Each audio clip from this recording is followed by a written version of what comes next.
sometimes my research is for more than one book, especially when it comes to world building. Or sometimes research I am doing for one book inspires decisions for the next series I write. And this is a great example. So while I was writing Cedric and Roma Santa, I was looking for a particular place for early Middle Ages, Dark Ages, like the in-between time of Antiquity and Middle Ages. And I was like, what? And I was like, where, who, what, when, where? And the decision I made is that during this Dark Ages time, there was a lot of lepers colony, which led me to research what the largest lepers colony was during that time frame, or a couple of their most well-known locations, which led me relatively close to the Pyrenees mountain range, which is right there on the border of Spain and France, which is also where the serial killer Roma Santa sort of traveled among. And then I found a town that I was unaware of that had huge influence and some interesting history and connections to it throughout time, called Cerdanya.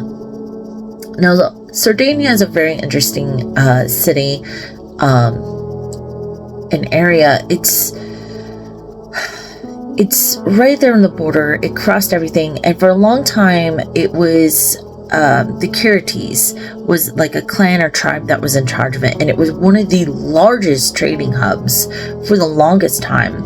And what I thought was most interesting, and it's really heard of, is when the Roman Empire came through and conquered this area, they left the Keretes in charge, and they were still using their language, and it was because they didn't want to disrupt a large trading hub that they didn't have any idea how to run properly themselves, and it would impact them horribly if they disrupted how it was running currently, which is smart, right? It's wartime being smart.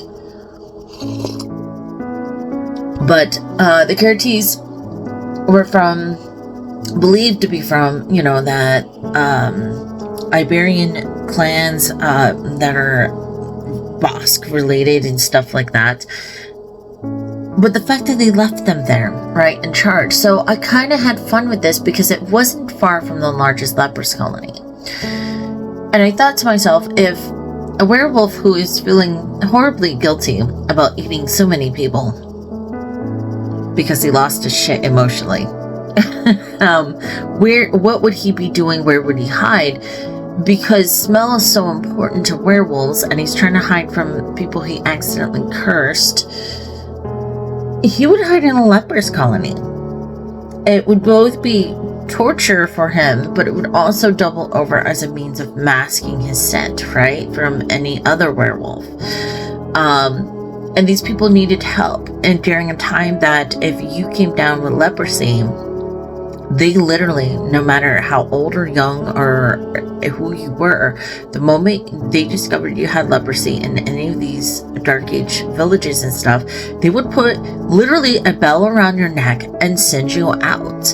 And martial law said that you had to ring your bell to inform people you have leprosy so they knew to steer clear. And if you were found not ringing your bell, they had the right to kill you on the spot. And these people grouped in these colonies to try to care for each other or build their own village, so to speak. So I put Roma Santa in one of these, and he was basically a trader between this leper colony and Cerdanya. And that's how essentially Cedric comes across him or discovers him and things like this. Now, granted, this aspect of the story comes into play more than once for several reasons, but it was interesting. And the more I dove into this area historically, it kind of inspired how I wanted to do my world building a little bit for the Princess Priest, for my male-male romance, because I was like, there's so much history, and most of it has been sort of like wiped clear, died off, modernized. The Pyrenees mountain range is famous for a lot of its draft horses and work horses. So it's only natural that we end up with a Nevernese, which is now an extinct breed of horse, which was a breed between the Percheron and another local mountainous horse in this area. And we named him Bosque because it in fact, I think I did a contest and we pulled names, and that was the name by fate. And I believe Ruth, my friend Ruth, was the one who ended up putting that name into the basket, and it was just perfect, right? Knowing what I know about what it inspired me. But this whole French and Spanish vibe with these Basque Antiquian clans and Roman Empire, there's so much there. So if you're looking for an interesting area to do research about, I would definitely check out Cerdanya, because I was totally blown away. Like, I'm like, why wasn't this in the history books? But then again, I'm from America, so like, I have to dig to find a lot of this stuff that is impactful, in my opinion. And the idea that this area plays so much historical facts and things, I mean, it's wild.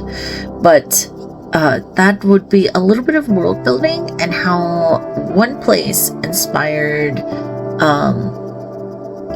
the overall ambiance for the Princess Priest, while also giving me some place for my werewolf to interact that has some historical ties even to the serial killer almost centuries later. But it's pretty wild. And even counts from Barcelona and the King's Aragon were all said to have connections to this place as well. So it is a incredible place, and I can't recall enough off the top of my head to do it any justice, but definitely check out Cerdanya. And I